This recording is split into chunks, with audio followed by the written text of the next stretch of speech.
There's a star man waiting in the sky. What's happening? What's up? Got that thing fired up. Welcome to the Rich Get Richard. I'm your hostess with the mostest, which is the corniest line ever. But I do believe I got the mostest. I do believe I have what it takes to get you to where you need to be. I love talking about money. I comically can sit here and do this all day, like Captain America. If you are that type, if you like sitting around talking about money all day, I guess you're in the right place. Because one thing about us, I look at money unbiasedly. I look at money. I think one thing about money that I appreciate is money and finances and credit and all that kind of stuff. Unlike politics, unlike religion, unlike sex, creed, and all that kind of stuff, it is super unbiased. Money has no friends, it has no enemies. It has no ups, it has no downs. It is what it is. You can take it or leave it. And one thing about money is it's if you're making good money or you do something, you put your money into something and it makes money, it's all good. And if you put your money into something and you lose money, it's all bad. It's no bias. The money doesn't care who you are, your sex, creed, religion. Don't care. That's one thing I can appreciate about money, right? There's no arguing about it. There's no Republican or Democrat about it. It's just straight cash. You put your money into something, what's the results? And it's measurable. There's no subjectivity. If I put $100 into a pot and I pull out $120, that's a 20% return.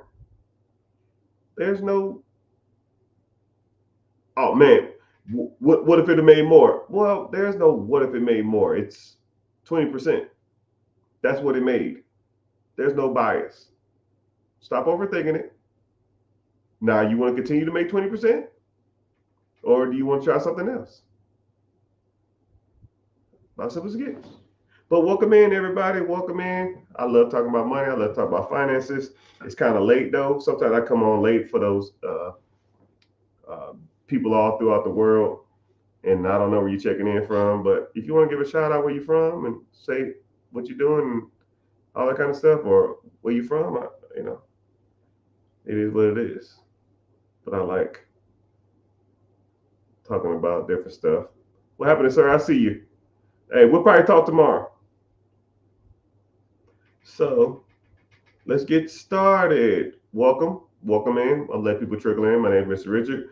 We talk about everything money, finances, credit, businesses, all of it. Stock market. I don't care. If it makes dollars, it makes sense. I'll run it. So checking in Facebook, YouTube, Twitch, Instagram, Twitter, Facebook's in the house. I got people that come in here and just sit and listen. I got people that come in here and never say anything. I ain't gonna say no names, but they come in, or some people come in and just talk your ears off. But I appreciate everybody. I welcome everybody. So if you're following on TikTok, tap the screen many times you can. That's your price of admission. If you want to come and watch it from YouTube, click the link in the bio, watch from YouTube. Or go to therichgetrichard.com and thank you for the gifts. If you want to go watch from YouTube and just search it, go to therichgetrichard.com. Like I said before, I'll sit on here and talk all day, but I like helping out. I like talking about money, and every once in YouTube pays me to be here. It's not a lot, but it does pay. Um, so you want to, and also too, I see the questions easier from YouTube. So if you want to watch from there, we can. Um, so I really don't have no subject today. I typically come on and just kind of freestyle. It just depends. So I'm gonna read a quick question real quick. I don't want the question to disappear. Let's go. Somebody said I'm watching from two different places. I appreciate it. I don't know how you do that, but I guess you can have two apps open at once, I guess. My money journey started. I guess you're trying to get your money journey started when I discovered what equity was, and I have been making large sums ever since. Oh yeah, okay. Yeah, so for those who don't know, when you have equity, that just means the value of something and the what you owe on it. The value of it is worth more than what you owe on it, right? But you can have equity in anything. You know, you can have equity in a car in theory. You can have equity in a house. Hell, you can have anybody who knows me knows I like comic books. All right, boom. First appearance of the Justice League, right? Let's say this bad boy's worth, I don't know, 10 grand, right? I have equity in comic books.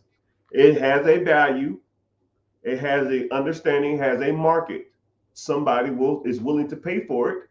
Someone's willing to give me 10 grand for it. If I take it, I have $10,000 worth of cash. I have an equity stake in that. And let's say if my comic book collection is, I don't know, 20 grand or something like that. I don't know. Right? I'm not gonna tell you what my comic book collection is. I don't want y'all to try to run up. It's gonna be bad business. You come up in here. But I mean, everything has value to somebody, right? But we as a society, we as a people have a bad habit of putting money into the wrong things. We put things that don't appreciate, we put money into things that we feel give us value, but they really don't. And we also put money into things that aren't worth as much as what we paid for it. Meaning that you might buy, I'm a watch collector too, right? If I buy, a nice Rolex or something, if my Rolex is worth, 10K, and in 5 years from now, it'll probably be still either worth 10K, maybe even a little more. But if you bought that, a bedazzled, blinged out damn watch, and now they take a $10,000 Rolex, they bedazzle the shit, put all this damn crap on it, and now they'll sell it for 40, but the real value of it is 5. And we as people, minorities, majority of people on here, if you're a white guy or white girl, I mean, not welcome, but majority of people that watch me are minorities. But I hope to change that soon. But if you're giving it value, you pay $40,000 for it, but you're not going to sell it to no one else for 5 grand because it's not worth anything. And you think that the jewels give it the value. No, it doesn't. The quality and the timelessness is what gives it value, especially when it comes to jewelry. But stop spending your money on things that you feel are valuable, but they're really not. Cars is another one. You might feel cool driving a car, and you might feel you need a car payment to keep up with the society norms, but you really don't. You just need something to get you back and forth to work. And then you need to take the rest of your income and the rest of your money and put it to stuff that makes money. Okay? So I appreciate that you understanding the equity value of things, but you're like at the tip of the iceberg. And once you start building up equity in things that make you more money, like equity stake in businesses, equity stake in real estate, equity in like portfolios of real estate, then you'll start getting some real growth when it comes to finances. All right. Somebody said, what's a good investment right now for positive cash flow monthly? Real estate or businesses? If you want positive cash flow, you can still get positive cash flow with stocks or ETFs, mutual funds, index funds, but you're not going to be getting as much. And you got to have a decent amount. And I don't know what you consider. You say positive cash flow. Positive cash flow is, I mean, shit, if I put,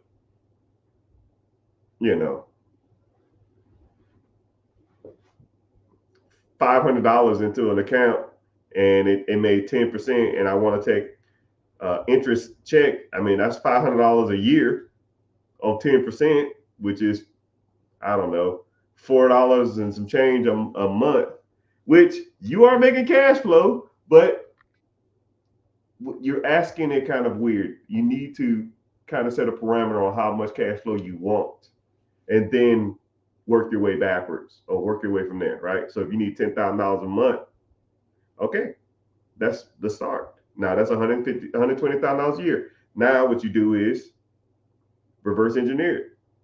$120,000 a year, $10,000 a month. What does a piece of real estate pay?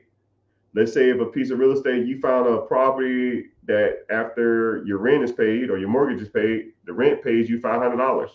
Well, $500 a month, 20 properties, that's $10,000. It's about as simple as it gets. That's what I said. I am unbiased when it comes to money. It's super simple to comprehend some of the concepts when it comes to money. Let's say if you bought a business, right? Let's say the business is $300,000. Okay. Let's say the business is doing 35% returns. 35% of 300,000 is about 120,000. So how much does a $300,000 business, how much do you need to put down? Sometimes you can get them for 10% down. So now if you buy a $300,000 business, you put 10% down, and you're making 33% returns, so 35%, that's 120,000. Divide 120 by 12 months a year, that's $10,000 a month. I mean, about as simple as it gets. But that's a good question, though. But what you need to do, positive cash flow is almost irrelevant. How much cash flow do you need or want to live off of? Then you start like reverse engineering from that. Because a lot of people really don't understand when it's talking about money. They look at it like,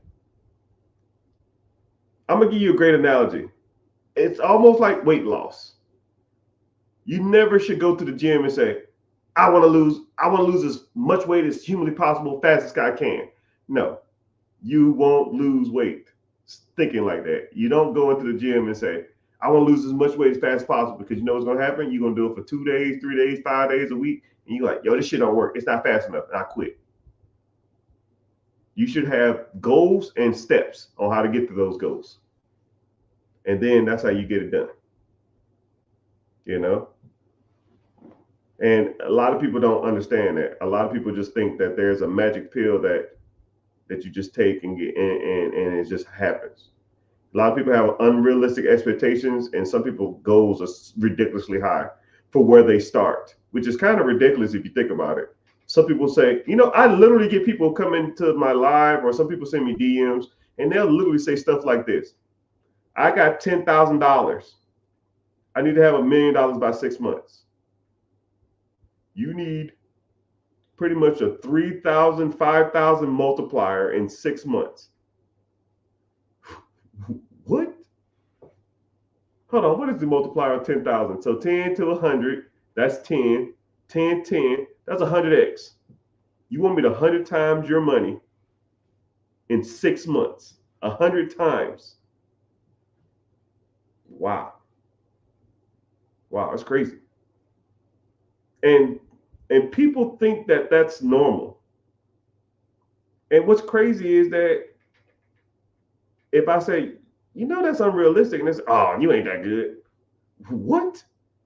Because I can't take $10,000 and make it to $1 million in 6 months. The bad part about it is, even if I could, let's say if I had a magic hat and I take your $10,000, I shake it up and I sit on it like a little golden egg or something like that, and it pops out $1 million, I'll give it to you. And you know what'll happen? 6 months later, you'll be right back with another $10,000. Yo, man, I'm like, what other million at? Shit, that shit gone, cuz. I got me a Scat Pack, a Hellcat. I got me some rims. I got some jewelry. I got some busted out AP. I went to Johnny Dang. Like, bro, you a clown. You don't understand money, and you think that it's just abracadabra, I'm rich. I think it's harder to stay rich than it is to be rich, to get rich. I think it's harder to, I'm gonna break that down for y'all. I think it's harder to stay rich than it is to be rich or to get rich, because people win the lottery all the time. People get inheritance all the time. People get windfalls of money all the time. Hell, you get windfall monies all the time, right? And I almost want to comment. I want to comment. I almost want to say this, but I want y'all to like. You don't have to answer it aloud. Just answer to yourself. How much free money have you gotten? I wouldn't even say your lifetime. That's almost too. I'll give you the last 3 years. How much free money have you gotten in the last 3 years? And when I say free money, money that you almost didn't have to work for, right? So things like birthday money, an error on your credit card, tax returns. Someone said 0. Okay, cool. You didn't get no tax returns for 3 years? I'll wait. Not a dime. Someone else said 0. You got no tax returns? None. You got no free money. Someone says, nope, I always have to pay. It ain't free. Well, it's money that you didn't work for. I mean, you probably worked for it, but you're getting money that you really didn't expect it to be there, right? And the windfall money is how you kind of get ahead. You know, somebody said laughing at birthday money. I don't know. My family sends me birthday money all the time, but I don't know what kind of family dynamic y'all be having, but it's it's all good. The moral of the story is it's money. I call it windfall money. It's money that you really didn't expect, and it wasn't in a check. It wasn't like your earned money. You know what I mean? So like tax returns, or you have an error in your name of like some bank statement or something like that, right? I don't know. Maybe it's just me, but I get them all the time, right? Sometimes they're $50, sometimes they're $20. You ever want a class action lawsuit and it'd be like $93 or something? That's windfall money, right? I get a couple a year. Might not be a lot, but I do get a couple, right? What are you doing with that money? People get that kind of stuff all the time. People hit scratch offs, right? Yeah, no one in here wins the scratch off. No one ain't won $500 to $1,000 or $5,000 in the scratch off. I was in the military 2 years ago, and a guy hit a scratch off for 10 grand. Nobody wins scratch offs. No one does as much as sports gambling. I think last month was $11 billion of sports betting. None of y'all bet sports.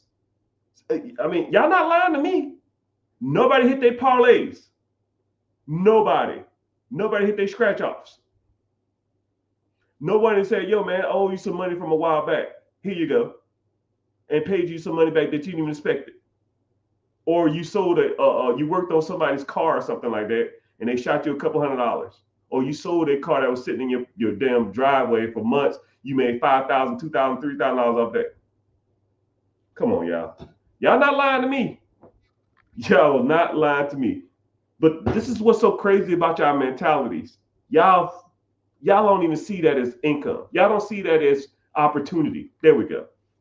Y'all don't see. Someone said I play poker and I win here and there. Yeah. A lot of people don't see those opportunities. I see those things as opportunity. You hit a parlay for $300, $500. You know what you do? You take the parlay money, you go buy groceries. You take the parlay money and you go buy some rims. You go buy some clothes. Or you take the parlay money and then you re-gamble it. You take your income tax and you reinvest it. Or you take your life you take that money that you get and you spend it on dumb shit, right? What about life insurance? Y'all families you got no life insurance policy or anything? Y'all didn't hit nobody passed and you got inheritance or anything? Like once I start naming random stuff, you're like, oh, okay, well maybe. Well, I guess maybe I got some tax return. Maybe my uncle left me $500. You know, maybe my uncle left me a car. Okay, yeah. When people say nothing, I don't believe it. Nothing. Nothing. 3 years, no money, windfall money has fell in your lap. Nothing. Zero. That's foolish. Y'all full of shit. Don't lie to me. You're lying to yourself. I know. I already know. And then the bad part about it is credit card consumer debt is astronomical. And then one thing about some people's credit cards, you can do cash back as rewards. So when they send you your cash back check, and let's say that's $500, $1,000, $2,000, what do you do with that? Do y'all get those? Or am I the only one? Do I win money at the casino? Or am I the only one that gets that? Am I the only one that gets tax returns? I make more money than all y'all. I get tax returns. So when people say, well, I don't get tax returns, some people might not, but most people get tax returns. You know? I mean, don't lie to me. And don't lie to yourself. When you get that money, I call it windfall money. You didn't expect it, or even if you work some overtime, right? Normally you check $1,000. This month, you might got like $1,500. You got an extra $500. What are you doing with the extra $500? You don't get no opportunities for overtime at your job? Am I tripping? Like, is it just me? They just spend it. I know they do. You don't have to tell me. You're not lying to me. They blow it on dumb shit. What you're supposed to do, you take I hate to make this about God, right? But God gives you opportunities. Like life presents opportunities all the time. What you do with those opportunities will make or break you. And the moral of the bigger picture story is, if you can't manage an extra $300 on your check, or $200 from the casino, or you hit the parlay, or you went and got your tax return, if you can't manage that, the hell you think you're going to manage $1 million business? Or if I gave all y'all $500,000 right now, you couldn't manage that. You know? I refuse overtime. Well, if you want to get ahead, you might want to start taking some.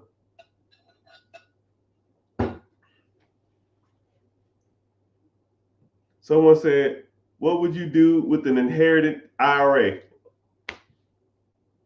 Well, somebody got some money.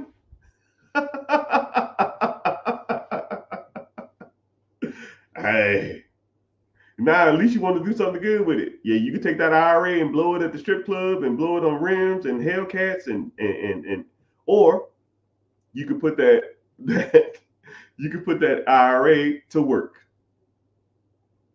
You know. But I want you to, okay, for that exercise, I'm gonna change the subject because I don't want to talk about that all day. I hate harping on certain things. But the majority, I want you not to say, I don't get any money, right? This is what I want you to say from here on out. I want you to say to yourself, okay? I want you to say, any abundance of money that comes in needs to be allocated towards bettering my future. Okay? That's all I want you to say. I'm not going to tell you what to spend it on. I'm not going to tell you what to invest it in. All I'm going to say is, when you get an abundance of money that wasn't in your paycheck, right? Or over your paycheck. Let's say you normally make $1,000 a week, and 1 week you worked overtime, now you got $1,300. Cool. Take the extra $300. You didn't plan for it anyways, nor did you need it, but you have it.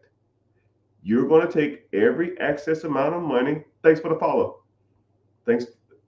Every excess amount of money you got, and you're going to put it to work to better your future. If you do that for an X amount of time, right? I'm not going to say the amount of time is irrelevant, but if you do it you'll start seeing traction. Just that one play. Just that one. I'm not even talking about cutting the fat or like cutting your living expenses, because everybody in here can cut your living expenses. I haven't met a person ever that was living 100% below their means. Never. Right? And even some of the stuff that you think is a necessity is not. I'll even give you a great example. Who's y'all cell phone carriers? Speak on it. Who y'all cell phone carriers? This gonna get good, and y'all gonna be mad at me. Who's y'all cell phone through? Verizon, AT&T, T-Mobile. Someone said T-Mobile. Someone said Smart Talk. Someone said AT&T.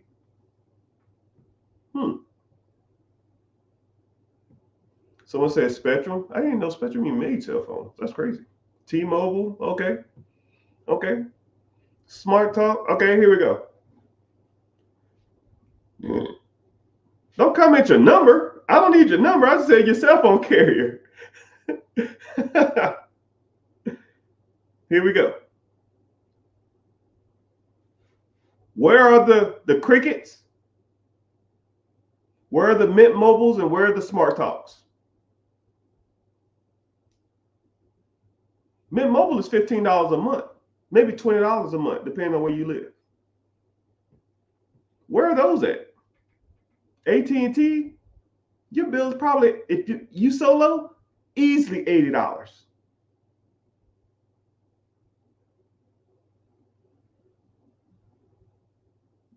I see a couple of y'all with that make smart decisions. Where are the Mint Mobiles? I was with Cricket for years. I mean, dude, comically years. Comically years. Someone said AT&T is $200 for 7 lines. $15 a line is $75 for 7 lines, meaning you are spending $125 more a month. $125 a month is $1,500 a year. I'm not a mathematical genius. I kind of am.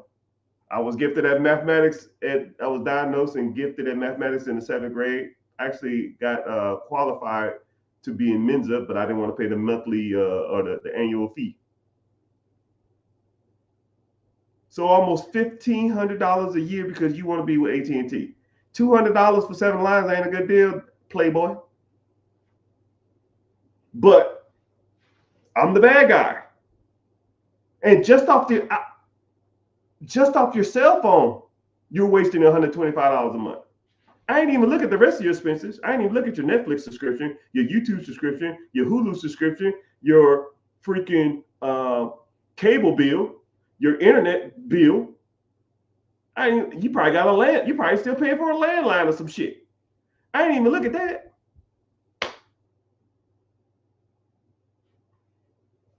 Hey, don't get to justifying now. I don't want to hear it. Well, see what happened. Well, no, right? I'm not even including probably the little video game that you have on your cell phone that costs you $3 or $4, $5 you probably pay a month, but it's cheap entertainment. Brother and sisters, y'all are broke. We don't have cheap entertainment when we're broke. You shouldn't be spending money on none of that stuff. I had to buy the device. Okay, let's say if your device is $500. If AT&T gives you a device for free, which is not, you just pay it every month for the next 2 years. But let's say you didn't have the money up front. You could pay for it every month for the next 2 years and pay a $65 bill. Or you can just save up your money, go get a cheaper phone, use your cheaper phone until you save up for a better phone, and then get that. I don't like, you're not going to justify me for being cheap. I was cheap for comically 15 years, and I was making some great money, and I still was penny pinching. Hell, I still penny pinch to this day on certain things. So when people tell me that they can't do it or they shouldn't do it or it ain't gonna work, I don't want to hear it. Right? I was in the military, and I had all my little military buddies was like, "You got Cricket. Why would you get that cheap ass phone? You can go to AT&T. I got Verizon." And people brag about their cell phone service like they're better than you because they have a fucking T. I have Verizon. They're so great. Yeah, great at ripping your ass off. How much your bill? $90 a month. You know how stupid that sounds? And then in all honesty, if my cell phone works in my house and on my commute to work or at work, I don't give how good of service it is. You know? If it works when I need it to work, and then the bad part about it is, even when I was in the military, we was right by the water. We was literally 400 feet away from the ocean. And some people's cell phones didn't even work there. I was like, yo, Verizon, AT&T never worked. Hey, I guess you get what you pay for, right? Well, normally it works good. Bro, get out of here. If I'm about to pay $80, this shit better work on the fucking moon. But it's all good, right? And I'm not even gonna talk. The moral of these stories is, people, you get windfall money, you can cut the fat, or you can go out and make more money. But what you do with that money will dictate your life and your future. You're gonna get windfall money, casino, gambling. You help somebody move. You sold some furniture. No one in here has garage sales. I didn't even think about that. No, nobody in here does a garage sale. You don't sell all the shit in your house every like 2 years or something, make $300, $400, $500. That don't count. You know what you do? You go out to eat afterwards. He said, "Stop ranting." I'm not ranting. Sometimes you gotta beat people over the head, because that's how people learn.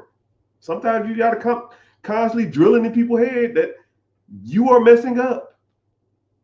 If you want to get ahead in life, these are the things you got to do to get ahead, right? Marketplace. How about this? Let's do this.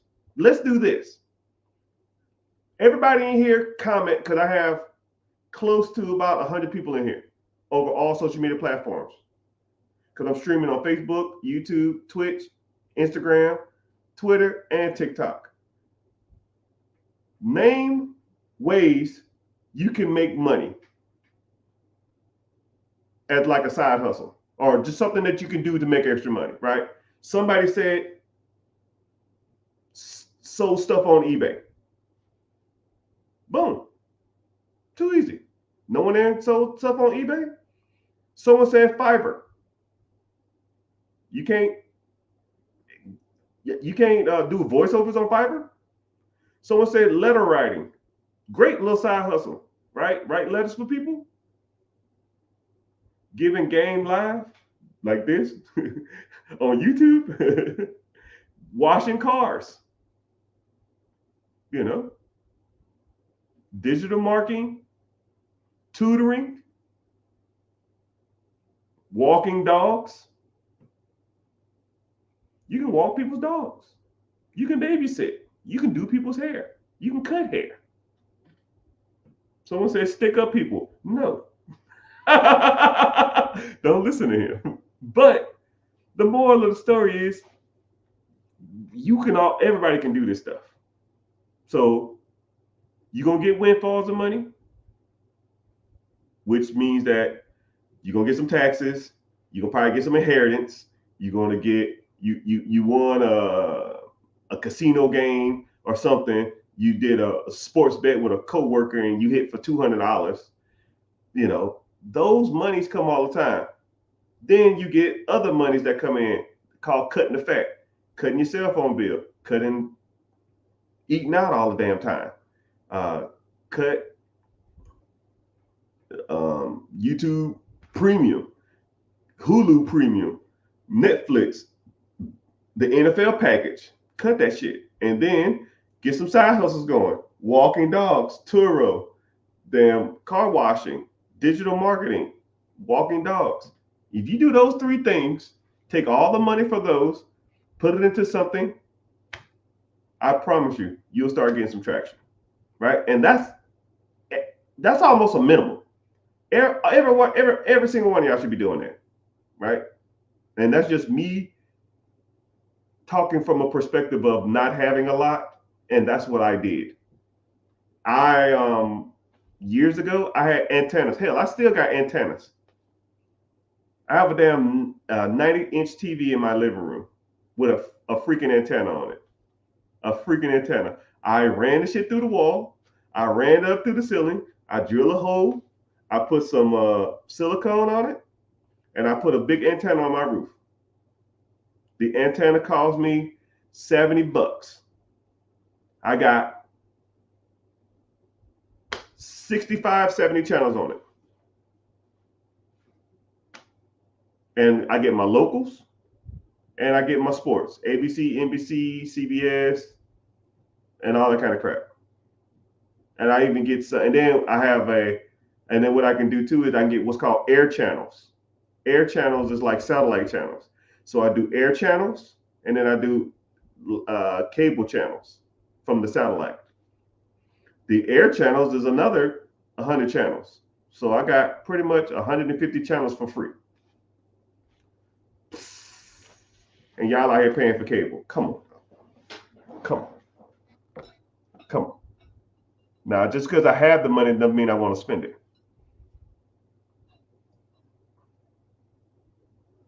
Someone said, but you have a 90-inch TV? Yeah, I mean, shit. Like I said, I'm cheap on something. But I'm to the point where I don't really have to be cheap no more.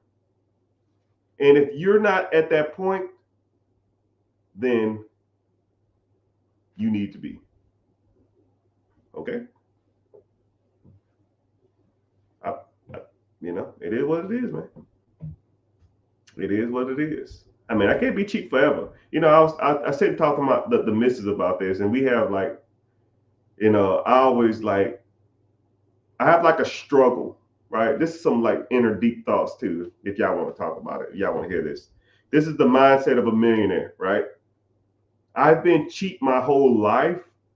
It's hard for me to kind of turn it off, right? But she'll say, well, what's the point of having millions of dollars and making hundreds of thousands of dollars a month if you don't even enjoy it, right? Because I've been slowly building up this empire for so long. I have to step back and say, you know what? I've been watching on a tube TV for 10 damn years. I deserve a TV. I'm making, last month I did $200,000. I can get myself a TV, right? And that's some real shit. But I was so used to not having stuff because I grew up poor and I pretty much was homeless. And it was hard for me to even turn off not having stuff because I'm so used to working with nothing. But actually, this year has been real bad. About the last 2 years, I've been like, fuck this shit. I'm making way too much money not to be living like a bum. Yeah, I think someone said something about trauma. Yeah, I probably need a psychologist or something. But I just know how I am. I'm just cheap. I guess there's nothing wrong with it, right? Someone said, "What's my currently net worth?" Between 5 and 20. But I try not to even look at it. I don't care. 5 to 20. My income is about six figures a month.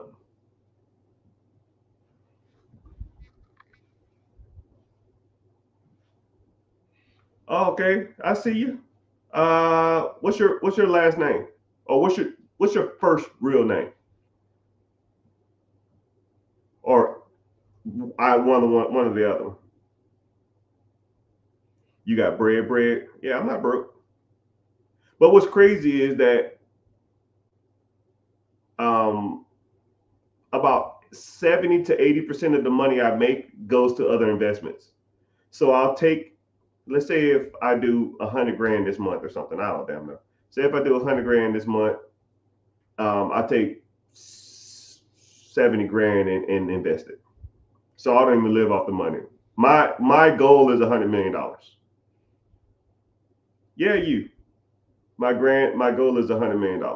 I think once you get to $100 million, I don't give a shit who you are. Motherfuckers start listening to what you got to say.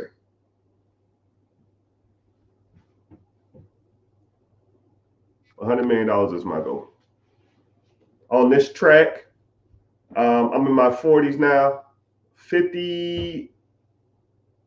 I had the math at 53 and a half. I hit $100 million. But it is what it is. But one side of me just wants to do $100 million to say I did $100 million, but I don't need it. I don't really care.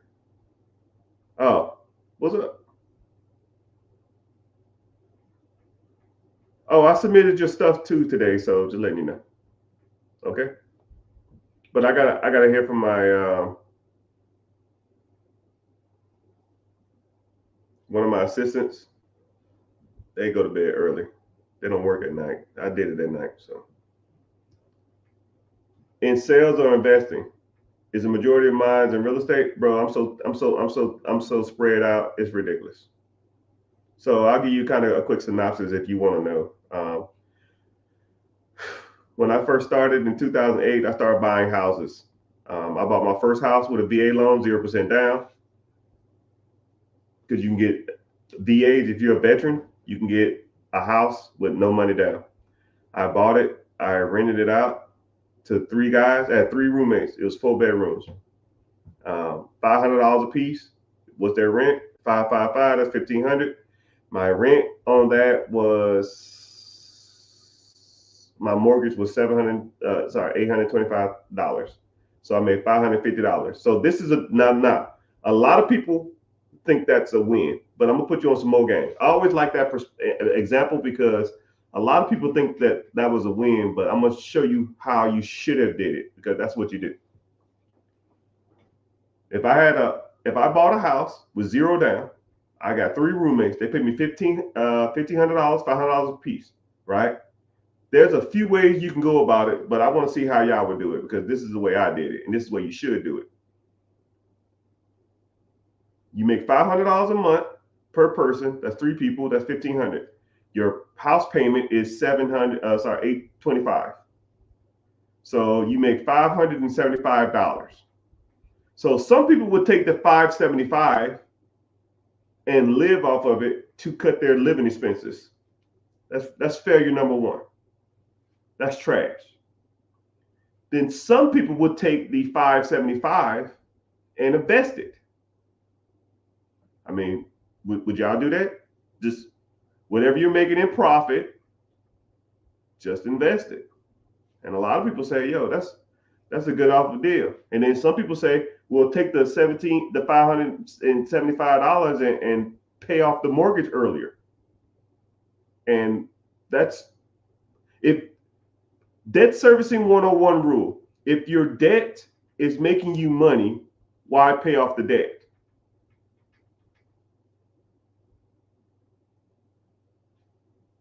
Why don't you go get more debt that makes you more money?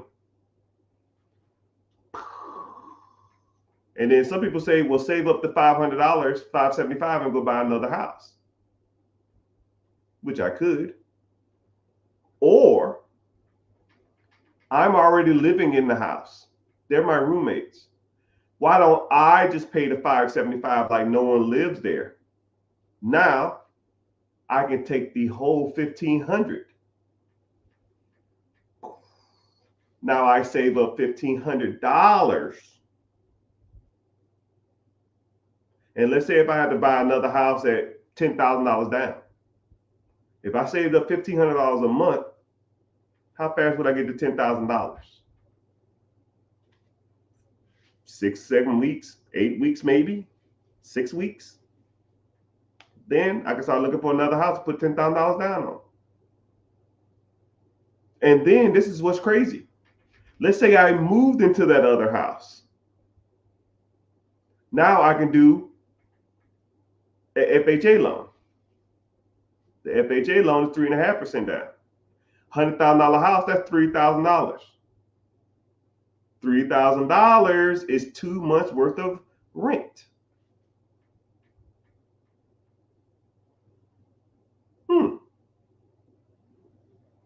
That's a mentality and a mindset that a lot of people don't think about. A lot of people take that 550 and then the 575 and blow it on dumb shit. I'm gonna just spend money on the groceries and you'll never get ahead. Some people try to pay down the debt. You're not doing anything but having one house. And then some people take the whole, and take the 550 and save it. Then some people take the whole the whole 1,500 like me, and I put it to the side, move into another house, and now the three other roommates can live with themselves, and I can live with somebody else. And I get 3 more roommates if I want it, and I can just repeat the process. That's how you get ahead, my homes. That's how you get ahead, my friends. You'll never owe anything again. Huh? Someone says you'll never owe it again. I don't know what that means. But a lot of people see debt wrong. A lot of people look at debt as like a negative, right? I need to give me a sec.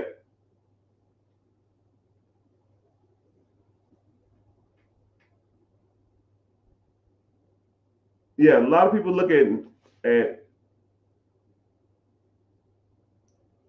debt as bad. Debt is only bad if it takes money out your pocket. Debt is good if it puts money in your pocket. So no Dave Ramsey. Oh, hold on, let me help you out. Dave Ramsey sucks.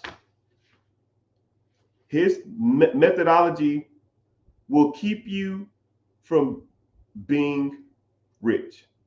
You won't be broke, but you will never be rich. Listening to Dave Ramsey, you will never get ahead. You'll be working check to check for 30 years, 40 years. When you turn 65, you'll have a decent looking pension and a paid off house. And let's think about that. Let's say if you bought a house, even though you can't afford it under Dave Ramsey's rules, you bought a house under Dave Ramsey rule, you paid it off in 30 years, you bought your house for 300, now it's worth 600. You got a paid off house. What the hell is a paid off $600,000 house going to do for you? Not a damn thing. It doesn't do anything. Oh, my house payment was $2,000. Now I don't pay no more. What the fuck? What? How does that help you? If you have no income, how does not paying $2,000 a month help? Now I'll give you another perspective. Let's say if you bought 100 properties and those 100 properties pay you, I don't freaking know, $40K a month. What would you rather have? $40K a month and $20,000 worth of bills, or $600,000 in a house and no income? I'll wait. Because I'll take the income instead of a paid off house. A paid off house don't do nothing until you sell it, or until you get a HELOC, or until you get a refinance. And if you refinance, you're taking out equity, you're taking out money, but now you got a house payment again. So defeat the whole purpose of paying the shit off early if you're gonna get another house payment just to tap into the cash. But then you sell the damn thing, where the hell are you gonna live? Now you gotta buy another house. So it defeats the whole purpose, man. It defeats the whole purpose, people. Don't pay your mortgage off quickly. Yeah, that's just trash. I ain't gonna read it. What about equity in the home? Yeah, if you take equity in your home, you gotta have to refinance, or you're gonna have to do a HELOC. HELOC is debt. You gotta pay a payment on a HELOC. You gotta pay a payment on a refi, or sell your home. So having a shit ton of equity in a house doesn't do nothing. We're gonna say it together. Let's say it together. Equity is dead money. Right? If y'all want to comment how much equity y'all have in your home, go ahead and comment. I'm just curious. Let's say you got a home that's worth $200,000 and you owe $100,000. That means you got $100,000 worth of equity. Right? I'm almost curious. You don't have to put your business out there though, but I'm just curious. Let's say you have $200,000 worth of equity in your home, 250. Fuck it, $1 million. You got $1 million worth of equity in your property.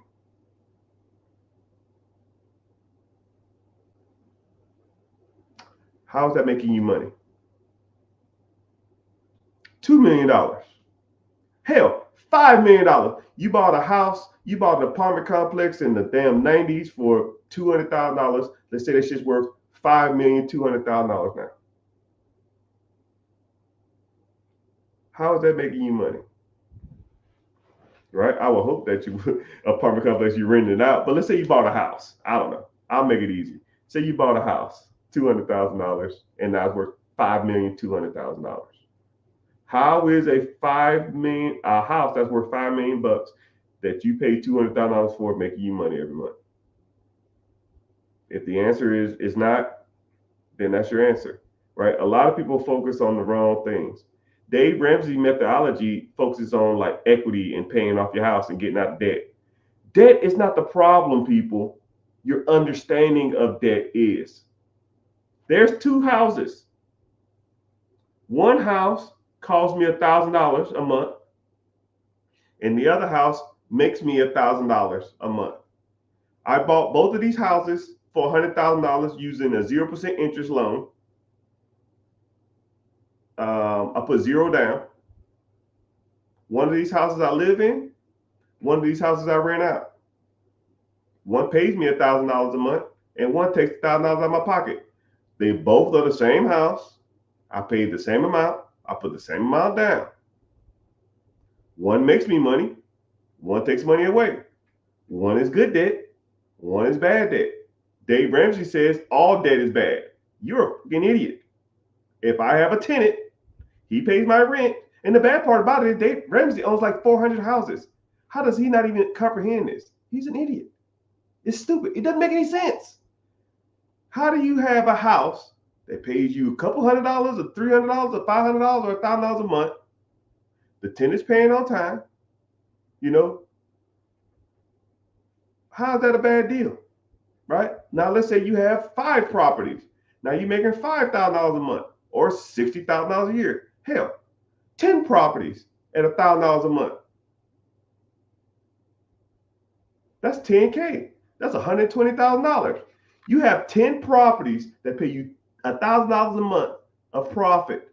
That's $120,000. Now, if I gave you $10,000 of profit every month, you probably would quit your job.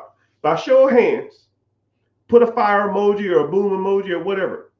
If I gave you 10 properties and all 10 of those properties made you $10,000 a month, total would make you $10,000 a month, which is $120,000 a year, would you quit your job and focus full-time real estate? More than likely. Yeah. Boom emoji, fire emoji. Yeah. Yeah. Appreciate it. I see you. Oh man, my throat hurting.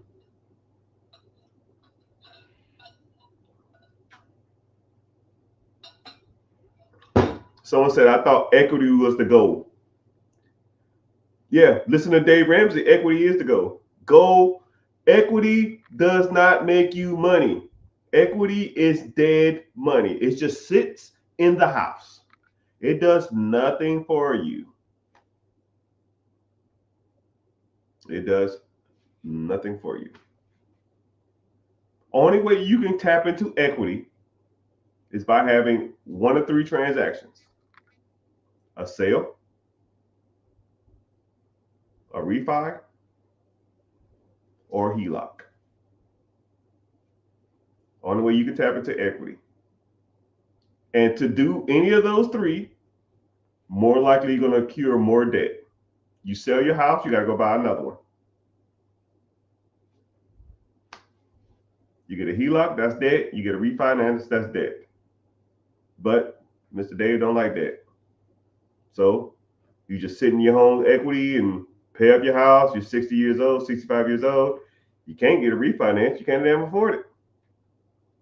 You know, you refinance to these ridiculous interest rates now, your house payment gonna go up damn near double. You're 65 years old, you're living on a damn fixed income. You can't even afford a refi. So you spend all this time paying off your house, not even to enjoy the equity in your home. You know who's gonna enjoy it? Your kids will. When your ass die, they're gonna sell that shit. It's crazy, man. Reverse mortgage? I guess. They kind of trash too. But you shouldn't be 65 years old trying to do refis and reverse mortgage. You shouldn't have to do that. You should have made enough money from your 20s, 30s, 40s, and 50s so you don't have to do that. Right? If this house was paid off, I'm not going to have to do a reverse mortgage. Right? Because all the income I bring in will go to my kids. You know? Or will go to stuff that makes money. The stuff that makes money pays me to have it. If I got a business and the business is paying me $20,000 a month to own it, think I got to worry about a damn reverse mortgage? And then I take the $20,000 and then I invest into ETFs, mutual funds, other businesses, and more real estate. It's like a snowball effect. Say word. Word.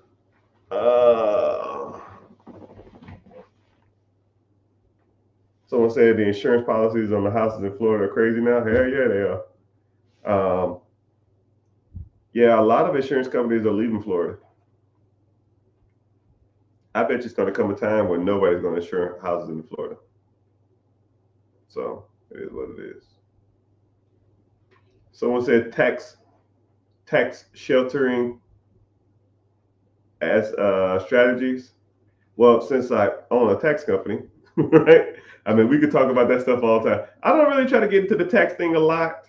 It's like kind of boring. But I will say this.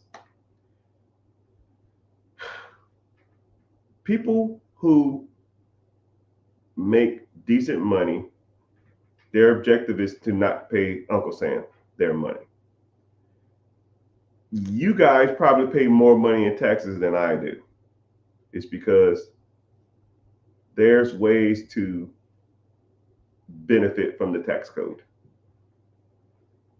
right?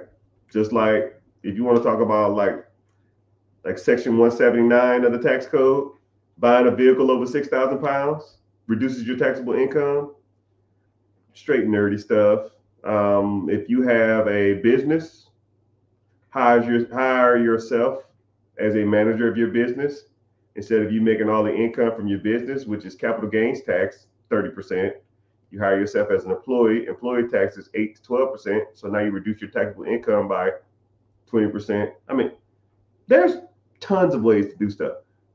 Don't focus on that. Focus on making more money. Okay? When you make more money, you can worry about hiding income.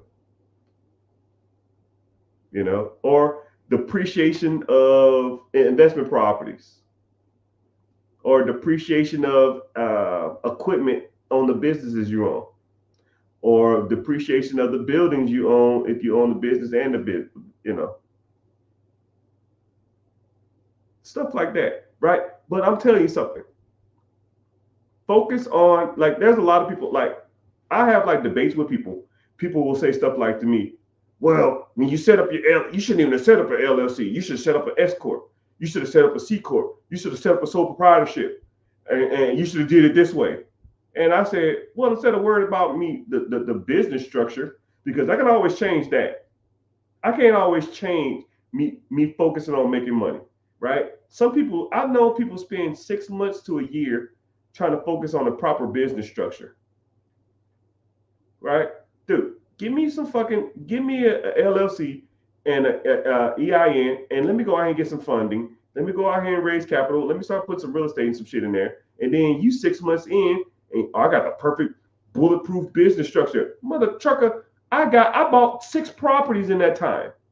Now those 6 properties is paying me $3,500 a month. And you still at zero. That's like someone saying, hey man, I'm gonna save up for some Michael Jordan because I want to go play basketball, right? I want to be like Mike. I gotta have the best shoes. I want the best gear, right, bro? I'm gonna go out here in slides and a wife beater, and I'm gonna go do some layup drills, right? And I'm 6 months more advanced because you want to look like you got the game instead of actually getting the game, right? Call me old fashioned. Focus on making money. And then you can go higher. Now, if I was making $3,000, $4,000, $5,000 a month, now I go hire somebody to set up my LLC or my S corp or my C corp. I can go hire somebody to do my taxes. I can go hire somebody to create shell corps and chef corps and all that kind of shit like that, while you're still focusing on business structure. That's how big boys and big girls do it. You think Mark Zuckerberg set up his business and corporate structure? Come on, dog. Come on. He was too busy building $1 billion company. Right? My lawyers can do that shit.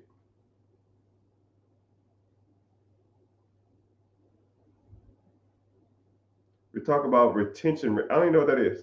Say it differently. Retention rates. What is that? I don't know what that is. Like retention of people in the company?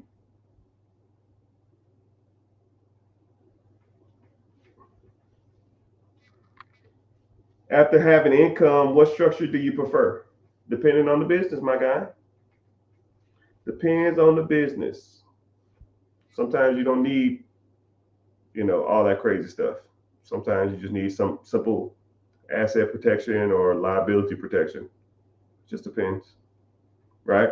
Whatever my lawyer tell me to put it in. Do you teach how to get funding? Yeah. If you're interested in that type of stuff, click the link in the bio and join the free class. I walk you through funding, business credit. If you want to get into LLC structure, S corp structure, sole proprietorship, C corps, you want to get into that, we'll talk about that. If you want to get into buying an existing business, you want to get into starting a business, which I don't recommend. If you want to get into investing, if you want to get into crypto, any of that stuff, which I don't recommend you doing any of that crap, but yeah, come to the free class and then learn. And if you want to learn more in detail, we go from there. If not, yeah, fine. You can figure it out yourself. It just takes time. One thing about me is I try to fast forward the process of the learning curve, right? You can go to YouTube and you can get a lot of misinformation, or you can get some constricting information, or you don't get people that hold you accountable, and then you don't know what's good, you don't know what's bad. You can't ask no questions. It's impersonable. And one thing about me, if you try to hop on my team or you want to learn more, I got you. You can ask me whatever you want. And it won't be like I'm talking to y'all now, but I'm like vaguely talking. I'm not really like specific. But if I really wanted to get into specifics, I can break all of it down, right? I'll even say, someone said something about funding. Cool. I'll give you a tip of the iceberg. So, whenever you want to go for funding, there's a few ways you can do it. You need to have the proper business structure. If your business is not set up properly, banks won't loan you money. They have two types of funds. You have existing businesses that's been around for over 2 years or under 2 years. New business setup funds, they have those funds sitting aside, and they have funds of aged business. So when I see people out here talking about go buy Age Corp, it doesn't make a difference. You only will get about 12% more of funding with an Age Corp. So why would you spend thousands of dollars on a corporation that's older whenever you want to go get funding? So you can just start a new LLC, S Corp, or C Corp, and get the same amount of funding. The average new business under 2 years gets startup funds up to $50,000 to $55,000 on average. Over 2 years, you're averaging about $60,000 to $62,000. That's only $7,000. Why would you spend $10,000 on an Age Corp to get $7,000 more? Doesn't make any sense. You might as well use your startup funds, and then you can automatically know what kind of business you're getting into, and you can just set it up yourself, and it's super cheap, right? The average LLC, C Corp, S Corp setup is only down $300 through the Secretary of State or some shit like that, right? So now you got that, but then you're gonna have other things attached to the business to make them think that you're a legitimate business. Because if you submit a funding application to a banking institution that's improperly filled out, they will automatically kick out your application. On average, I think something in the range of 100,000 applications a year. 100,000 applications a year. Oh, sorry, 100,000 applications a month are sent to American Express. 80,000 of them are automatically kicked out. So 80% of them are automatically kicked out because they don't have the proper structure in their business. And I'll give you one off the top of my head. Let's say you have the wrong business email. Okay? They'll say, what's your business email? And let's say your name is juicylips55 at Gmail. At Gmail, at Yahoo, at Ymail, at MSN, automatically kicked out. They will not approve you for a business loan if you have one of those emails. So you need a professional email. Even if your name was Hot Lips, it should be hotlips55 at Horizon Logistics Group or whatever the hell it's called .com. That way you can prevent your corporation or your structure from not even get kicked out of the application process. Now, there's probably like 7 to 8 other things that you need to focus on too, right? I can teach you how to do it, and I can help you set up that system, and or I can do it for you, right? That's why people hire me, because I know what the hell I'm talking about, and I've been doing this for a while. Or I got tired of people asking me, I ain't got no money to invest. Cool, I'll buy a funding company. And day one, I said, who's the funding manager? It was my buddy, Mr. Dave. Hey, Dave, what's up? Cool. Sit your ass down. Teach me everything about funding in the next 3 hours. Let's go get lunch. And we sat down, and he broke it all down for me. Oh, wow, they kick him out? Cool. This works? Cool. What about this? I heard this works. What about trade lines? What about net 30s? What about net 60s? What about net 90s? What about Dun and Bradstreet? What about trade lines? What about age corps? What about shell corps? What about chef corps?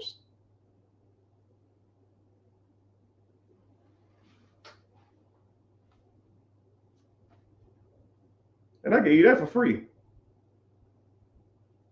Imagine if you was in the community. Shit. Jeez.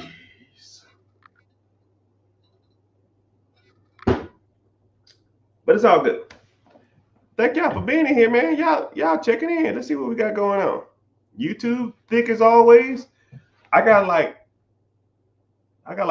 8 followers on Twitch, and it'd be like the same one person. Twitch person, if you in here, comment please. I just want to see if you a real person or you like a bot recording me or something like that. You know what I mean? I want to learn from you, Unc. Hey, Unc is Shannon Sharp, man. You gave me learning nothing from him except how to get in trouble.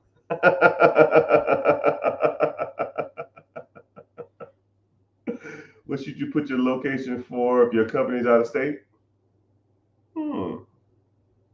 That's why we learn. Hey, man, I already gave you some game for free, man. Come on, man. Right? That's too easy. That's some good trouble. No, that's bad trouble. We got fired for that shit. I ain't trying to get fired for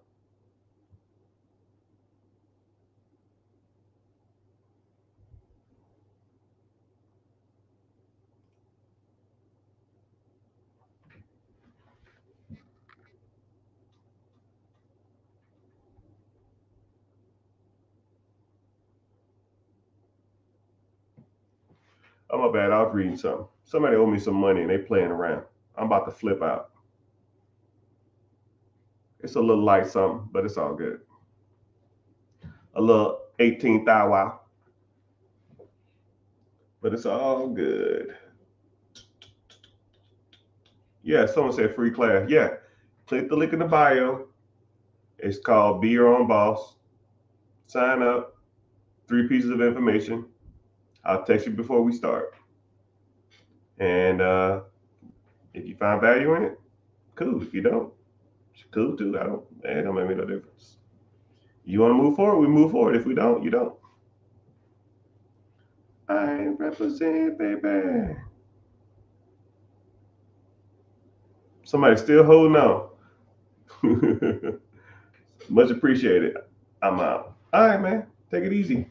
Later, dudes. I'm about to get off here too, man. I got other stuff to do. Somebody making me upset, and they keep messaging me, and I don't want to stop talking with them to deal with these fools, right?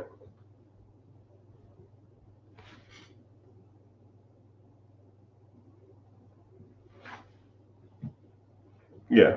So someone said I signed up for the course. I don't do courses, so I'm gonna kind of break down like general curriculum if you want me to, which I kind of can harp on a little bit. So when it comes to this type of stuff, you have three different types of things, right? Which I've done. Well, I've done them all, and certain ways I like doing stuff, and some ways I don't like doing stuff. So one is courses. So a course is like taking an online college, and if anybody ever taken like an online college, they suck, right? They suck. Well, I'll give you four, right? I'll give you a mastermind too. So they kind of mastermind. Okay, I got you. So courses to me suck. You get in, you log on, and then you start, reading material. And they'll say, "I'm glad you signed up. Read below to learn more." And it's like reading a book. Mother clucker, if I wanted to read a book, I had to go to Barnes and Noble, right? Then they might have like a 3-minute video kind of explaining some stuff, but for the most part, it's like a lot of reading. You just click through the material and you're like, yeah, that's it. I remember one time I bought a course. It was like $2.99. Man, I clicked through that course probably and I was just clicking through just to see like the substance of it. It was 10 pages. Every page had like a 6-minute video. So about an hour. And then it had like 3 pages of material right under it. And I was like, what the hell? I was like, dude. I pretty much watched the 6-minute videos and then I read over the paper. I watched a 6-minute video. Man, I was done with that shit in 2 hours. I was like, well, shit. What the hell? Right? Oh, so yeah, I got an AR-15 from the military. Got paid for his visit and get the money. You happy? God, I see you. I'm not gonna stop talking just to read your. I see you.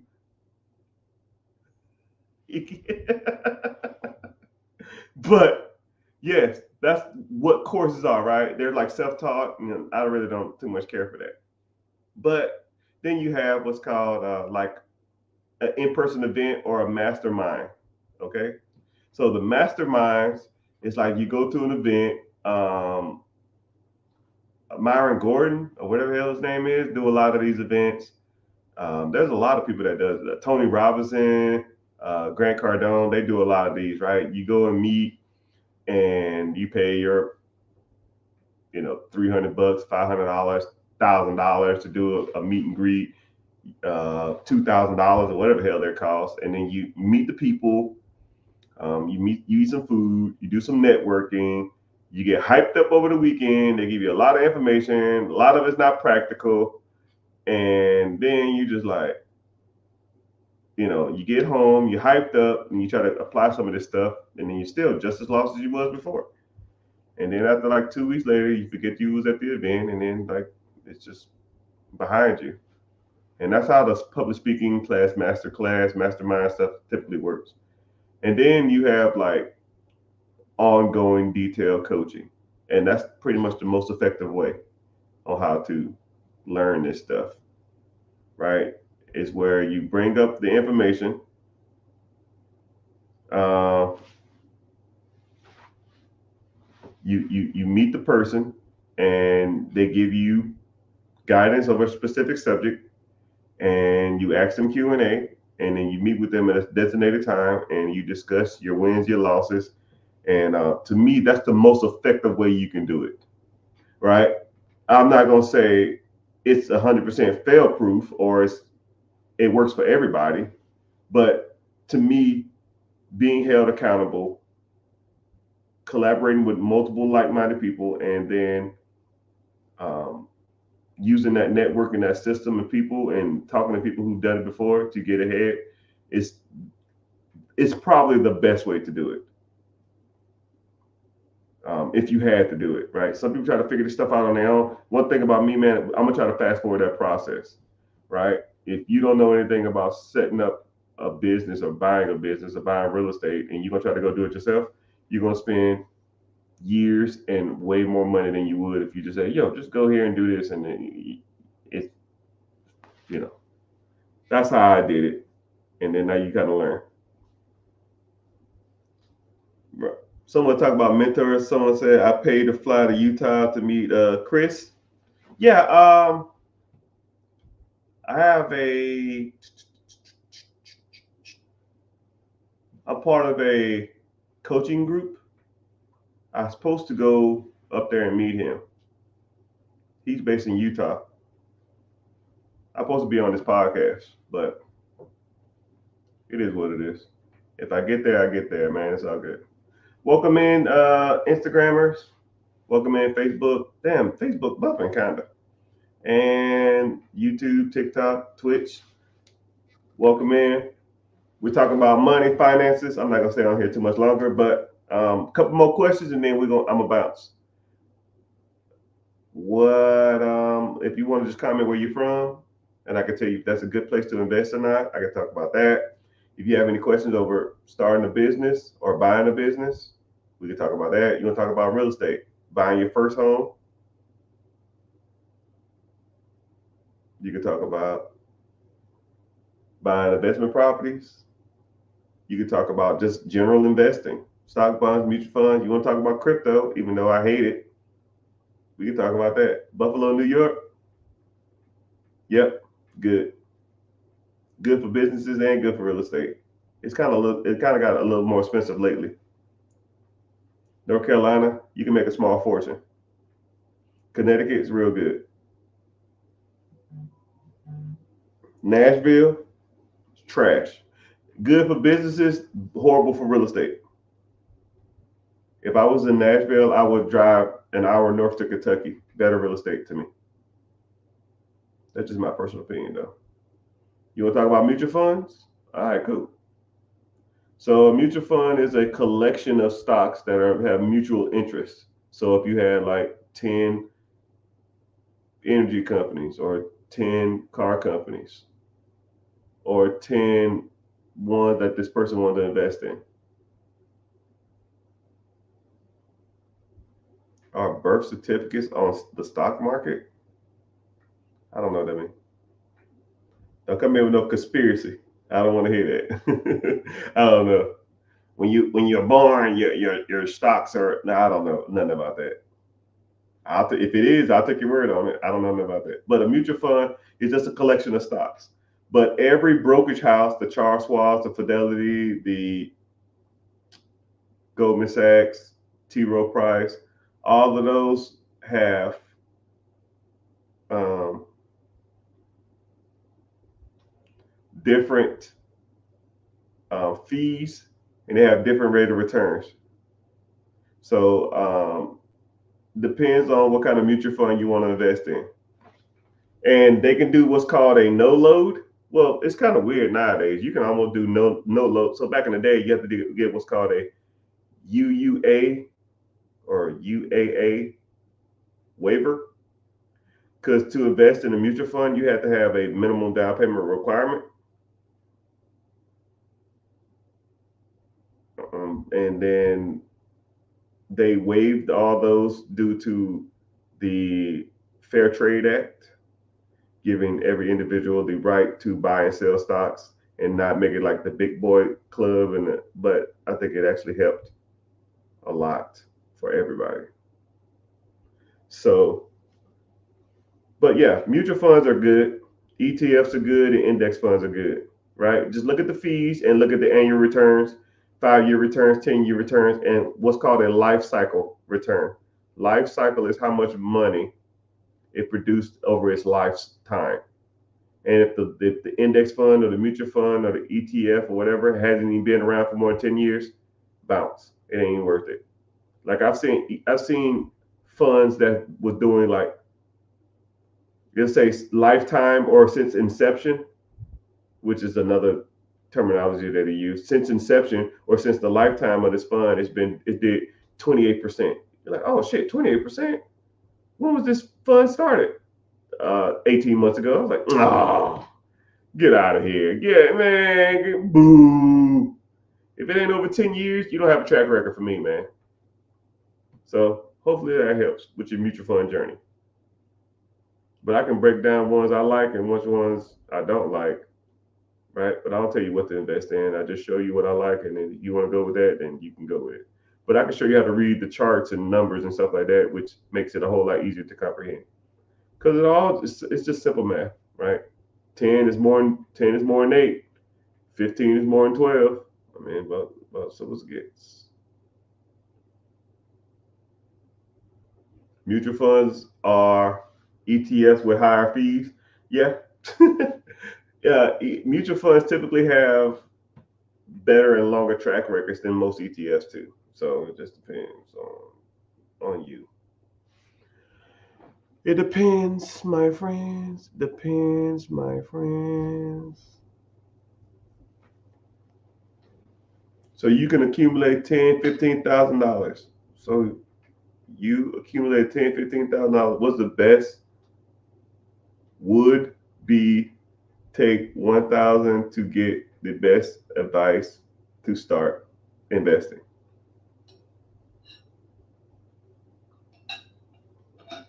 Huh? Maybe I'm reading it slow.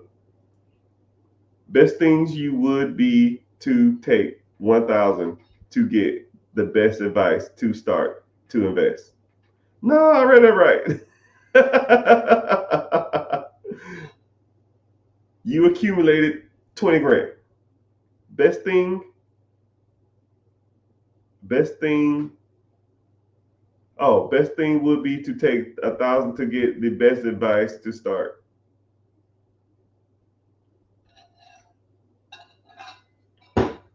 You're losing me on that one. I guess what you're saying is if you had some money and you just start taking 10,000 or take $1,000 to take pieces of that money, put it in different funds, and then seeing what works out. Or what you're saying is if you have $20,000, just pay someone $1,000 and they show you how to do it. Yeah. Or you just pay me and I'll do it for you. I'll show it. I'll show you how to do it, and I'll show you more than that. See, that's what's crazy about me, man. I'm almost like the center of investing, and that's what I try to specialize in. I try to give people the right information. I try to give people the guidance they need. There's a lot of people out here that do a lot of things. They're like specialties, and sometimes you don't need specialties. Sometimes you got to be general. Like there's some people who specialize in Section 8. There's some people who specialize in storage units. There's some people who specialize in wholesaling. There's some people who specialize in tax liens. And then there's some people who specialize in all of them, right? I use whatever method I can to get the bread. That's how it should be. That's what you should be doing. But yeah. But I think I did I've been on here a while. Wow. Facebook in the house, YouTube in the house, Instagram kind of dying off, but it's all good. Twitch always in the house, but never comments. I don't know who the hell that 3 people that follow me on Twitch.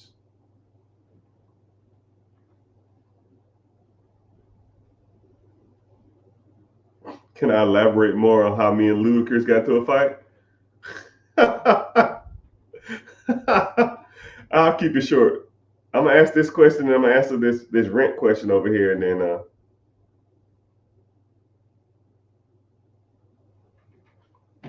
all right. So how me and Ludacris got into it? So what happened is this was in 2017. No, whenever I was at the Super Bowl, and I was in the VIP area. So VIP at the Super Bowl was like, it was weird.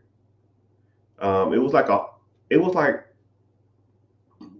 an open room, but you can walk into the stadium. It was like its own enclosure.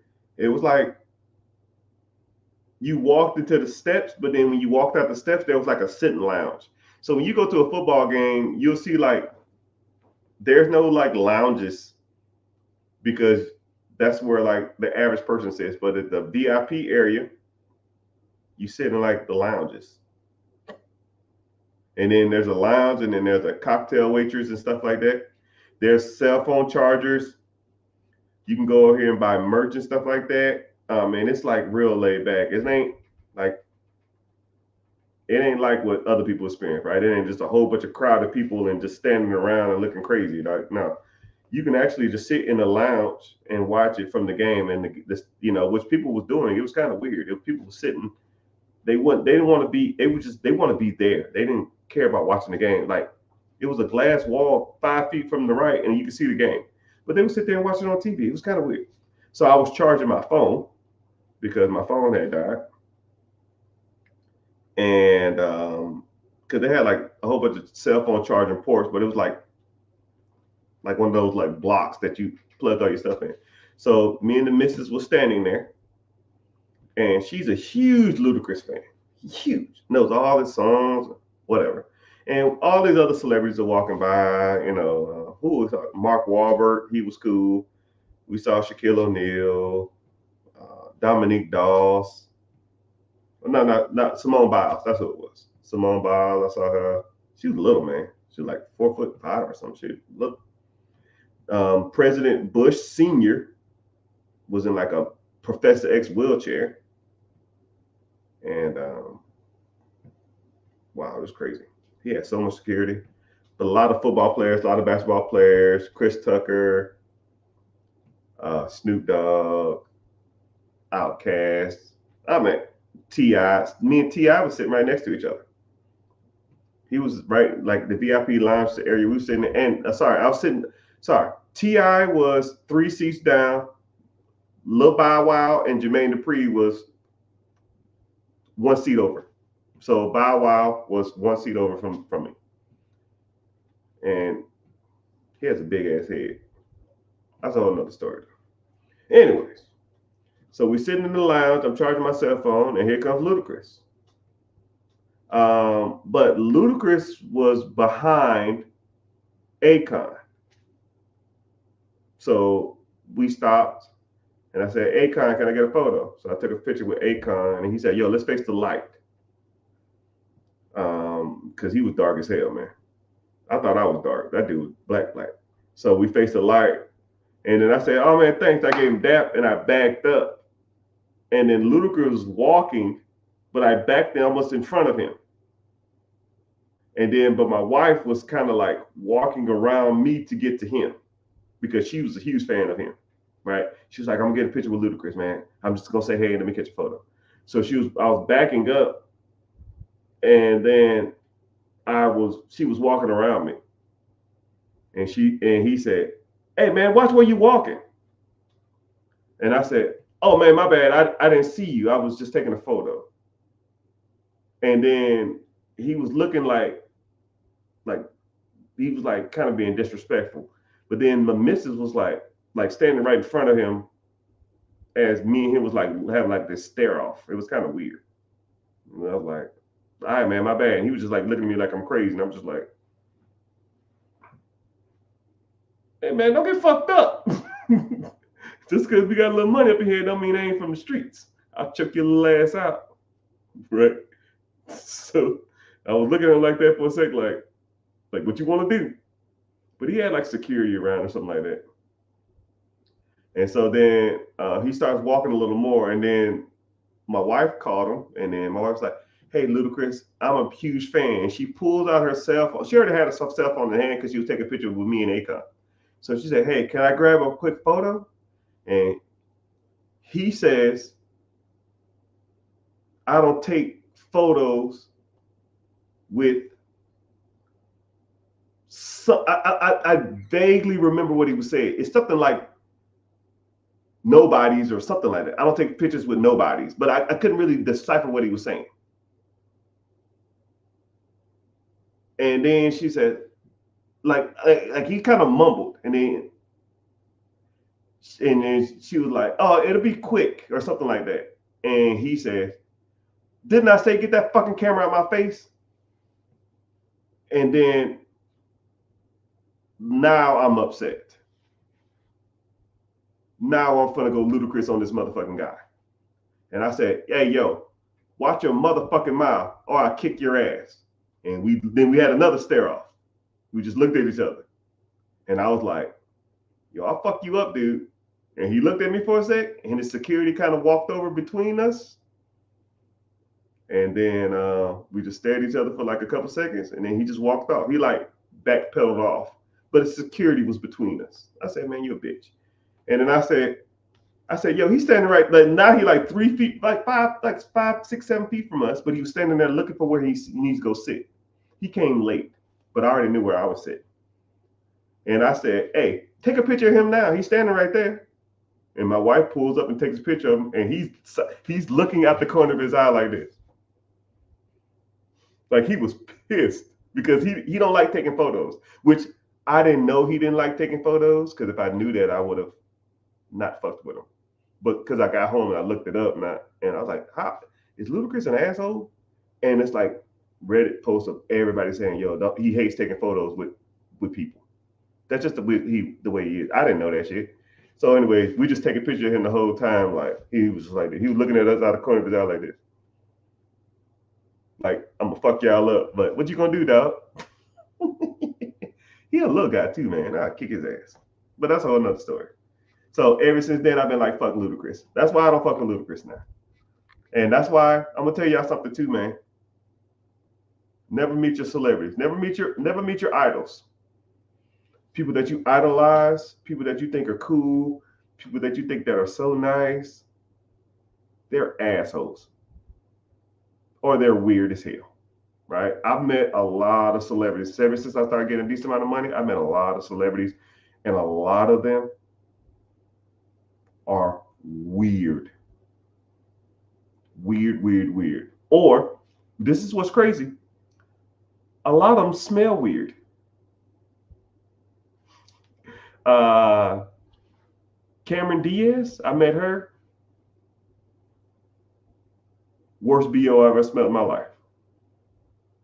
But then I said, because what I'll do is I'll go home. Someone said top 3 weirdest celebrities. Oh man, y'all get me on the rant. Someone said the top 3 weirdest celebrities. I say Cameron Diaz. And then I went home and I started looking people up to see if they're like weird or something. So Cameron Diaz is like a naturalist, which I learned.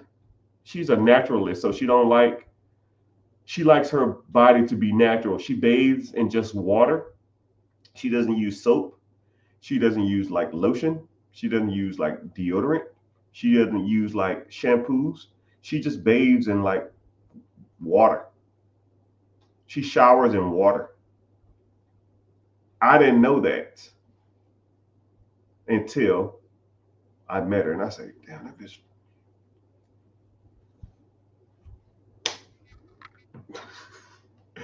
Damn, you stink. You kind of stink. But hey, whatever. If y'all want to put what celebrities y'all met while I talk about this, man, y'all met celebrities and thought they was cool or assholes. Go ahead and put it. I also met um, Jennifer Aniston. Worst breath ever. Worst breath ever. And she smelled like a chimney.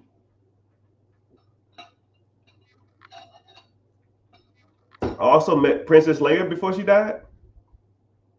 Cigarettes and tequila. It was like 10 in the morning. I was like, no, there's no way. There's no way. How are you drunk and smell like cigarettes? It's like 10 in the morning.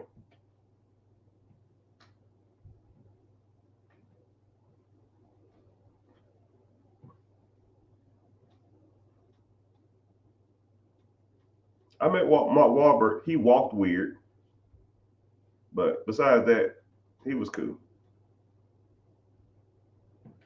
New York Yankee. Yeah. Speaking of baseball players, the owner of my gym is a former baseball player. I should invite him on as like a guest as a podcast because he bought a gym. He actually owns like 6 gyms. I see him all the time. I never talked to him though. I'm like, hey man, what's up? I think I took a picture with him one time. And I was like, cool. Been there, done that. I'm good. All right, let me ask this last question, then I'm getting off here. Can you explain? Can you go over what you did again with the $1,500 with your rent and 4 rooms on your property? Okay, so my first property I bought was a 4 bedroom house. I moved into the house, into the main suite or the main room. I got 3 roommates. I charged them $500 a month to live there. 500, roommate 1, 500, roommate 2, 500, roommate 3. I was making $1,500 a month. My house payment, just to make this easier, I'll say $900. So I was making $600 a month. So you could do multiple things with that money. You could take the $600 and pay down your house faster. You could take the $600 profit and live off of it. Like go out to the club. I'm a baller now. Go out and buy drinks, buy some food, get a new car. You can take the $600 profit and save it or invest it. But what I did is my house payment was $900. I didn't take the $1,500 I was bringing in, paid $900 towards the house payment, live for free, and then still make $900. What I did is I was staying there already. I was paying the house payment like I was living by myself. So I took the $900, paid the house payment. Now I got 500, 500, 500, 3 roommates. Now I got $1,500. Right? So then I take the $1,500 and now I set it aside. And after so many months, I have enough money to buy my second home. And then I moved out of that house. So now I say, you could say, so you could do a couple things. You can save up $1,500 a month for, I don't know, 10 months. That's $15,000. You can probably buy another house with that. Or you can save up, let's say if I was buying $100,000 house or something, $200,000 house, let's say if it's $100,000, I could put 3% down and I can move into that house. Use an FHA loan. 3% down of $100,000, that's $3,000. So I can actually buy another house in 2 months. And then if I got a 4-bedroom, I can rent out 4 bedrooms in that house, 3 bedrooms in that house. 500, 500, 500, that's another $1,500 a month. And then let the 3 roommates that stayed in the old house just stay with themselves. If they want to rent it out to somebody else, they can do that. That's on them. Yeah, so $900 was coming out of my pocket. I was paying the rent mortgage anyways, but I wasn't living off of that money. That's what a lot of people don't understand when it comes to this money game. A lot of people start getting ahead and then they start trying to live off the money, right? I know people that'll get like one house. Yo, man, I got a rental property. All right, cool. What are you doing with your profits? Shit, I need that money just to live. What the fuck does that mean? What if you didn't have it? I wouldn't make ends meet. Huh? You should be able to make ends meet regardless of whatever income you have coming in from your properties or your investments. If you can't make ends meet, you need to cut your expenses. It's simple, dollars and cents, people. Oh, that makes sense? Okay, cool. You good? cool. I know a dude that used the word house hacking. Yeah, house hacking is yeah, house hacking is pretty much been around for years. House hacking is just another way. Bigger Pockets, a podcast that I was featured on a while back, but yeah, they use house hacking a lot. So you can. What's cool about house hacking is you can house hack multiple different ways. You don't even necessarily have to house hack a room. So I'm gonna put you on some more game. House hacking is when you use any part of your house and rent it out to make money. Okay. Surprised I know about Bigger Pocket. Come on, man. Give me some kind of credit. God dang.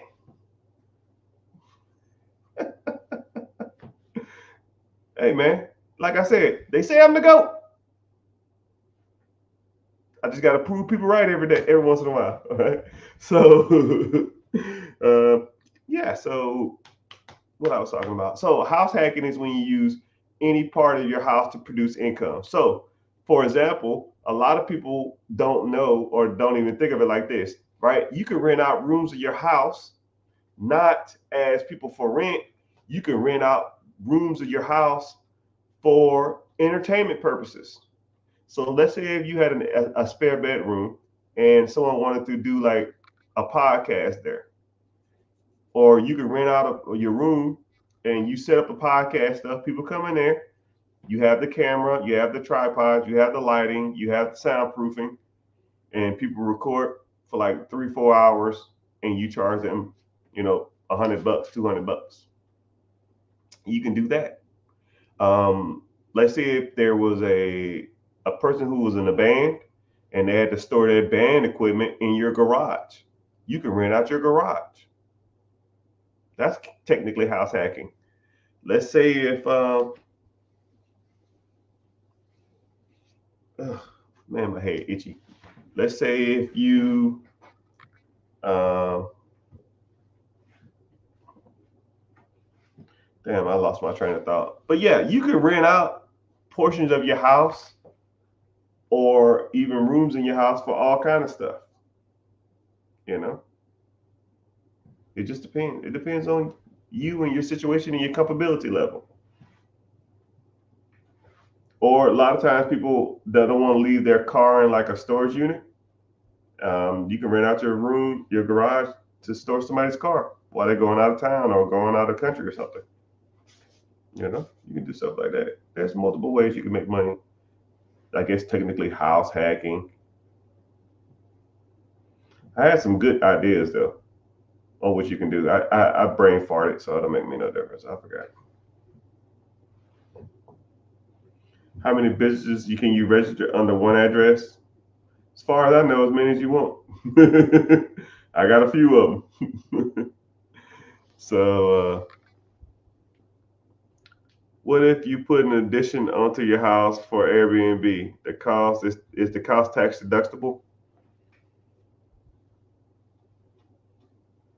I don't know about tax deductible. Off the top of my head, though, I wouldn't know about tax deductions on an addition. But a lot of people are doing like those pop up houses and then renting them on Airbnb. You know what I mean? You can do that. Yeah, you can get them pop up houses on Amazon for damn 20 grand. Shit, why do $100,000 renovation when you can do if you want to do it for that? But the addition will add value to your home. The pop up will just not really add value, but it'll produce you a shit ton of cash flow. Sound like an additional dwelling unit? Yeah, you have to look at your city and state codes for that too. So, but I've heard of people doing pop ups and renting them out on Airbnb, or even buying a whole bunch of land and doing pop ups and then renting them out and then having like a camping experience. You can do that shit too. But it's all good. All right, peoples. I think I worn out my welcome on here. My throat hurting. I'm tired. I'm disgruntled. I'm irritable.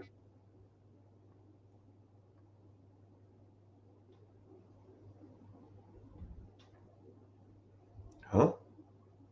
I was told that VA homes can be a disadvantage on a home that has multiple offers. Well, we're in a soft market. There is no multiple offers. And I'm gonna tell you something. Don't ever, when it comes to like business and money, you said I was told. Tell me what you've done. Okay? I'm not a hearsay person. When I speak, you can, if you listen to me talk long enough, I'll even say stuff like, I don't know about that. I've never done that. Because I don't speak on things I haven't done. But if you want to talk about stuff I've done, I'll always give you straightforward answers. But I know we're in a soft market. There is no multiple offers in this economy. Is it worth flipping trailers? This is my last question, and I think I'm out. The answer is no. Yes and no. The majority of trailers make their money off the land, not the trailer. At least in my opinion, but I'm sure there's people out there that flip trailers. It's just not my thing, right? You don't build equity in trailers. The equity in a trailer is like equity in a car, right? Let's say if you bought a car for $3,000 and you put rims and systems and a paint job on it, you put $3,000 into it. Could you sell it for 7,000? You bought it for three. You put three into it. Could you sell it for seven? Maybe, but more likely you're going to break even or even, because cars' values are mileage and generally the year, not the other shit you put into it. Trailer homes are like that too. Trailers are almost like homes. They're registered as homes and they're damn near sold as homes, right? More likely, most trailers make their money on the value of the land. Nashville is not a soft market. Nashville is just a shitty market to be buying houses in, anyways. But I just said that. See how people don't listen? If you're watching this, you want to go watch a rewatch. Yeah, I said Nashville is a shitty market. I would drive an hour up to Kentucky and invest there. Hey, Twitch streamer. I never get nobody for Twitch here. Hello. Welcome to the rest of the internet. I'm never on Twitch. I can't even get my account information. I just go live and it shows up there. But welcome. I almost don't want to get off because someone from Twitch is actually streaming. But I want to live in Nashville. I didn't say you couldn't live in Nashville.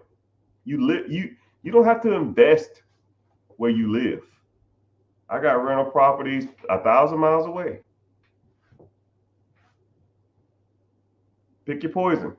You want to live in one of the most I think it's the third fastest growing city in the nation.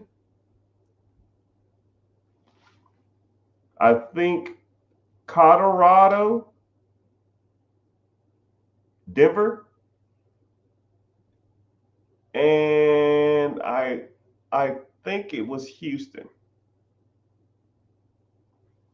No. It was Phoenix. I want to say no. I can't remember now, but it's up there. It's got to be top 5. I thought it was Boise was growing at a ridiculous rate. Boise, Denver. My town's full of bumps. Yeah. Are you recording this? Yeah, I record everything. It automatically records.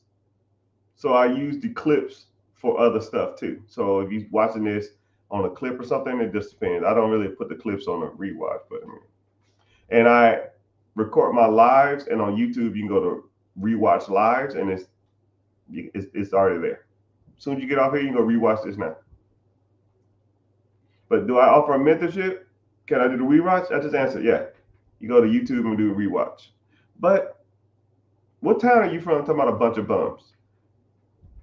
Yeah, do I offer mentorship? I would say this and I'm done. So if anybody's watching, anybody find value in this stuff, anybody just like talking about money like me, anybody want to try to get their life together, anybody talking about wanting to expand their thought process and their connections and understanding with different types of people,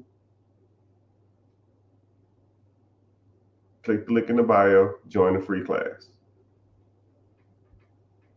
It's Wednesday, 9 p.m. EST. And we talk about all different types of stuff, right? And your social circle will be your net worth. You start hanging around people that don't do shit, you will not do nothing. And you want to start hanging around people who making moves, who out here getting stuff done, and all that kind of stuff like that. Then you need to start hanging around and associating with those type of people. And if you do, I'm here for you. And if you're not, I'm still here for you. Doesn't make me no difference. But I appreciate y'all being here. I'm gonna head on out. I got some work to do. I gotta damn upload this file. The dude said my product listing in comparison to the reload app is not relevant. I said, yo, you owe me a lot of money, and you talking about an app that I need to download and submit my ticket on the app. Screw that app. Get my money. I'm gonna app through this phone, choke somebody, but it's all good. Appreciate y'all being here. Thank y'all, and later, dudes.